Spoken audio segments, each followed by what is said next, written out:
Welcome back. In today's training, we're wrapping up the four-part video series, which we've moved through mentality, emotional fortitude, and today we're going to cover health consciousness. If you haven't watched the previous videos, please go back and watch them before you move through this video. Now, health consciousness is about building a sustainable lifestyle that's going to give us longevity, it's going to give us mental clarity, and it's going to lead to an overall better energy in our lives and a better quality of life. Now, when I talk to different business owners and entrepreneurs and my clients about this, health consciousness shows up as the least developed area out of any of the three key areas. Now, it's not the least important because everyone I spoke with understood the importance of being healthy and having health consciousness, eating right, exercise, moving your body, drinking enough water, getting enough sleep. They understood that all of these were important, yet they didn't make it a priority. And that lack of energy, that lack of clarity, mental clarity creeps in on you. All right. So we're going to talk about building a foundation within health consciousness. And I'm going to run through the first challenge that I give to my clients once we start working together. So within the idea, the key area of health consciousness, we're going to build this foundation on hydration. You think you're drinking enough water, you're not. All right. So that is going to be our foundation to build everything else on. And the other topics that we're going to cover that are going to build on this are going to be eating right, exercise, limiting, the toxic things you're putting into your body, lighting in the room, the screen time that you're getting. All of those topics are going to build on this idea of hydration. Because once we get your body and your brain hydrated, it's going to boost the other areas of your life. Your mood is going to be elevated. Your energy level will go up. So this is the first challenge that I give to my clients. For 14 days, the next 14 days, drink nothing but water. You can eat too, but I'm saying as far as liquid goes, no coffee. That's a tough one, guys. I'm a coffee drinker. I get it. But we're detoxing the body and seeing how it feels to be adequately hydrated, right? So no coffee, no soda, no teas, right? 14 days straight. Now, how much water do we need to be drinking? So let's do a little bit of math on this. I'll use myself for an example. The old adage was 8 8-ounce glasses of water, which is 64 ounces, which is not enough. So for me, how I calculate how much water I need to drink on a daily basis. So I weigh 240 pounds. So we need to be drinking at bare minimum half our body weight in ounces. So for me, I need to be drinking at minimum, if I'm doing nothing else, 120 ounces of water, right? So there is 128 ounces in a gallon of water. So for me, I need to be drinking practically a gallon of water every day, no matter what. All right. Now, adding on to here, how much time do you spend in the gym? We're going to deal in round numbers. I'm normally in the gym for about an hour and a half every day, but let's just say I'm working out for an hour. So an hour, for every 15 minutes of strenuous activity, you need to add 16 ounces of water. So if you're working out for an hour, that's 4 16-ounce glasses. So you literally need to add 64 more ounces for every hour of strenuous work or being out in the heat. Now, what if your job is being in the heat? Working outside, being outside on a hot day counts too. If you're out in the sun in a day for maybe another 2 hours, sweating, and it's depending on where you're at. I know here in Texas, it gets really hot, over 100 degrees. So if you're out in the sun for another 2 hours sweating away, that's another 128 ounces of water that you need to be drinking just to replenish the water that you got rid of. So a normal day for me, I'm drinking somewhere between 180 to 200 ounces of water every day. That sounds like a lot, right? Like, holy crap, like how do I drink that much water? Well, there's a few ways to accomplish this. First thing in the morning, when you wake up, you need to hydrate yourself. It only makes sense, right? You've been asleep for 6 to 8 hours and you haven't had any water. Your body is dehydrated. If you superhydrate yourself first thing in the morning, it wakes your brain up. It gets your body moving. Let's talk about these statistics first. Our brain and our heart are made up of 73% water. That's a big portion. That's not like 50% where it's half. The majority of our brain and the majority of our heart consists of water. You know, our lungs are 83%, our skin is 64%, and our muscles and kidneys are 78%. Guess what? The plasma in our blood that helps move nutrients and cells throughout the body is 90% water. So for those of you that aren't drinking enough water and have low energy, you're like, I just don't understand. I'm just always so tired. That's because your body's dehydrated and it's trying, your heart is working overtime because guess what? Your heart's dehydrated, trying to pump your dehydrated blood through your dehydrated veins. And so your body is not working efficiently. And guess what happens? The non-essential functions that your body puts signals out to says, we're going to start shutting down things because stuff's not working right. What's the number one thing that gets shut down? Your brain.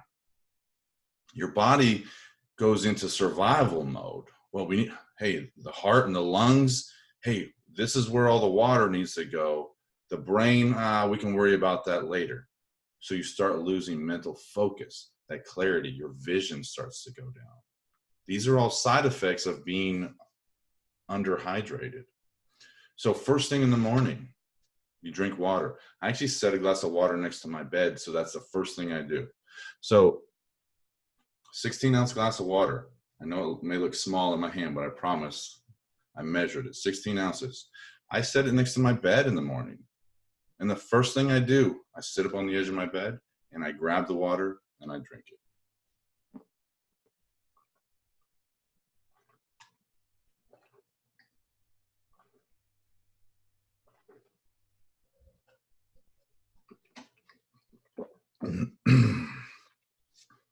And that helps wake me up. My body gets super hydrated. Once I start moving around, I brush my teeth, I move around through the bathroom, I go back out to the kitchen, I fill up that glass, and I do it again. I'm getting my body and my brain primed for the day so I can set out and accomplish these goals and remember what the goals are, having that mental clarity, right? And move through the day and keep my body hydrated. Now, another aspect of being hydrated is keeping yourself accessible to water. You know, there's sometimes that we don't have access or we're in a meeting. Bring a jug. I carry a 64-ounce jug with me wherever I go because I'm going to stay hydrated. I'm going to fill that up whenever I'm getting low. Our brain picks up on the fact that whether or not water is accessible to us. If we're consistently drinking water every hour, we need to be consuming 12 to 16 ounces every hour that we're awake. All right? Whether you drink it full in a glass or you sip it, that's fine. As long as you have access to it, it's the idea that our body goes into scarcity mode. if our body realizes, hey, there's no water around here, we need to conserve that. It shuts down your thirst mechanism in your brain, and it doesn't make you thirsty. There's another idea out there that if you wait until you're thirsty to drink, you're already too dehydrated. Okay. You need to be constantly filling your body and rehydrating your body throughout the day. All right. So a couple of other things to think about for this, because water does have a very big impact on our body through the day, and even eating food. I don't eat when I drink, or I should say the other way around. I don't drink water while I'm eating food. They say if you want to lose weight, drink 2 big glasses of water before you eat a meal. Why does that work? Well, what it's doing is diluting your stomach acid. And so the food sitting in your stomach, it sits there longer because the stomach acid isn't dissolving it. So you're actually not digesting the food properly when you hydrate yourself directly before a meal. So I know I make waiters and waitresses uncomfortable when I go to a meal and I tell them, I don't want anything to drink. And they look at me odd. What do you mean you don't want anything to drink? I'll bring you something. It actually makes them feel uncomfortable. So I've gotten to the point where I just order a water and just set it at the end of the table. Plus, it's not high quality water anyway. So I don't hydrate directly before a meal or during a meal. And I actually wait about 30 minutes after a meal. So I give myself that window. I don't drink within 30 minutes of eating a meal, and I don't drink until 30 minutes after a meal. I give my body that time to digest. Now, if I need to sip on something, or hopefully the food isn't so dry that I actually need something to wash it down with, that's a different issue in itself, right? But understand what your body needs throughout the day. You don't see animals in the wild drinking water and eating at the same time. It doesn't happen. So think about it, because we're actually getting hydrated if we're eating the right foods, fruits and vegetables, and even the meats that we're eating.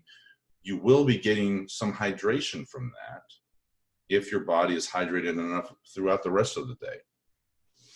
Some other things to think about are the quality of the water that you drink. Now, most tap water out there is not very good. Filtered water, drinking out of glass and high quality metal as opposed to plastic bottles is going to be better, because there are those toxins that leach into the water after time. Huge safety and health risk for everyone. And everyone should know this, but not everyone does. Leaving plastic bottles in your car in the heat and then drinking them. If you can smell or taste plastic in your water, throw it out. Get rid of it. It's contaminated. They've done studies to where they can detect the amount of plastic that is processed through the body from the water that we're drinking and the food that we're eating. So don't do it. It's a huge health risk for you. So cold water too can be another thing to think about. I like to drink room temperature water if I have the option to. It can change the temperature of your stomach acid, especially if it's really hot outside. They say don't drink cold water because it can be a shock to your system. And again, cold water during meals will slow down the digestion process even further. So think about all of this idea when we're wanting to be hydrated. Whenever you've been without water for a long period of time, maybe several hours, you need to hydrate yourself, drinking 10 to 16 ounces immediately. Just getting that abundance of water into your system, reactivating the thirst mechanism in your brain to be able to function at that high level. All right. So again, this is the first health challenge that I give to my clients. It's 14 days of nothing but water, and hydrating in the morning, getting 16 to 32 ounces of water immediately when you wake up. Now, when you start off, maybe you can only do that 1 glass early in the morning. But if you can push yourself to do more, if you're a larger person, you're going to need more water throughout the day. So understand that, half your body weight, and then how much are you, exposing yourself to strenuous work throughout the day. In the gym, how much are you adding to the water that you're drinking? How much throughout the day are you exposed to the elements and sweating? Those are things you have to calculate in for yourself. So each person's number is going to be different. Now, when you start after the challenge, when you start working back in coffee and caffeinated drinks, anything that's really acidic, you need to overcompensate for how much water you're putting into your body. There's a whole pH balance idea that goes into this. And when you are ingesting a lot of acidic things like coffee and soda, it takes extra hydration for your body to be able to flush that out, because that's what's going on in your body. Your body's functioning, trying to flush out the toxins. And so if you're eating unhealthy and you're not being hydrated, it's double duty, because you're ingesting toxins and then you're not allowing your body to flush them out.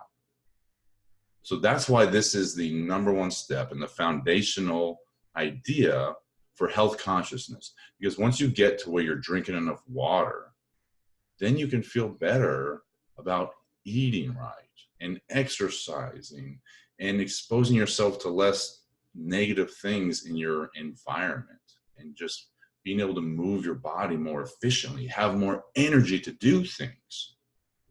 Okay? So again, this is the foundation of health consciousness. And once we're able to build on that and do the exercise and limiting the negative light exposure, the screen time, meal planning, you can go down the list, but focus on this. You take this challenge, it's up to you, and understand that all three of these areas build on each other. Think about health consciousness and how it can affect your mentality or your emotional fortitude. How can your mentality affect health consciousness? How can emotional fortitude affect your mentality? So all three of these areas tie into each other and support each other. And again, the goal here is peak performance, that ultimate life mastery. Getting all three levels to 100%, taking you from going 60, cruising down the road, surviving your life, to going 100 and living your life, living the life that you want, the life that you created, and with clarity, focus, no anxiety, and building a sustainable lifestyle for you, your business, your family, your friends, that's just going to radiate out and affect everyone around you.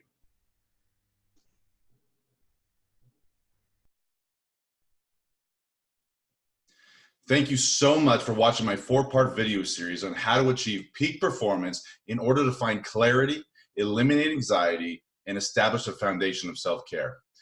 Now, I've given you a lot of information to process and tools that you can start using right away. Now, we all know the fastest way to achieve the results in your life is to follow in the footsteps of someone that's been through it before. Now, it can be easy to look at other people's business or other people's personal life and see what needs to be adjusted. Well, it's hard to look at your own. That's why finding someone outside your normal sphere of influence can give you a new way of looking at those areas in your life. And this makes sure that you're on the right path to creating success and the lifestyle that you desire. Now, I'm officially inviting you to apply to join my Ultimate Life Mastery Program. Now, let me tell you about this program, and the name says it all, Ultimate Life Mastery. Okay, we're going to work together for 90 days, helping lay the foundation in your mentality, emotional fortitude, and health consciousness. Now, we'll be implementing the tools needed in all three areas. We're using that vocabulary awareness, establishing an emotional vocabulary, keeping your body hydrated and healthy, understanding your limiting beliefs, and managing your emotional state while also learning to manage other people's emotional states. All right. And of course, once you've mastered these tools, we will apply them to all aspects of your life to achieve that peak performance, and in every level, get to where you're mastering those 3 key areas. And I'm going to help you establish all this in your life over the next 90 days.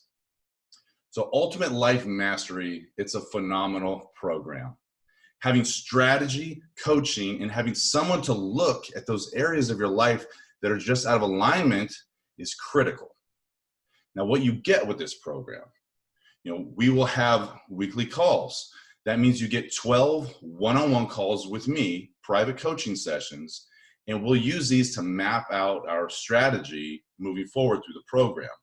Now, these calls are where we move through major obstacles, all right?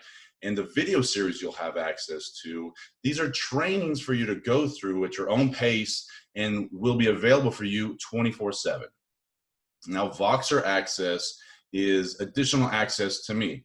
What this is an app that allows you to send me audio and video recordings for when something comes up in between our weekly calls, right? And a Facebook community. This is a private group to provide a team of like-minded individuals who are going through the same process as you. Now, you'll get feedback from each other and support inside this community. And within that group, there's going to be 6 group calls that we do bi-monthly to go more in depth into the training, create a discussion for feedback, and really understand the training fully, right? So you're getting a lot of that extra support. And I'm giving you everything you need to be successful, all right? Everything you need to master these 3 key areas. And this is by application only. We limit the number of people that we take into the program. If this feels like a good fit for you and that it's really aligned for you, click the button below, fill out an application, and hop on a call. We'll have a conversation to see if you're a good fit. Thank you again for watching my 4-part video series, and I look forward to seeing you on the inside of Ultimate Life Mastery.